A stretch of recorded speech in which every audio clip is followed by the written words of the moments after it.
পড়ার শব্দ পাওয়া গেল। দাদা, এই লিভিং এরিয়া দিয়ে কেমন শব্দগুলো আসছে? মনে হচ্ছে বাড়িতে চোর ঢুকেছে। চোর?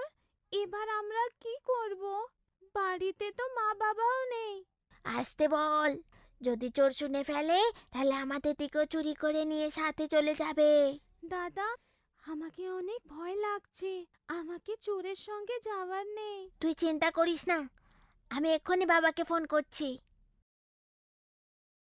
এই বলে মনীষ বাবাকে ফোন করলো, কিন্তু বাবার ফোন বন্ধ ছিল। মনে হচ্ছে বাবার ফোন বন্ধ। এবার আমরা কি করব? মনে হচ্ছে এবার আমাদেরকেই কিছু করতে হবে। কিন্তু কি?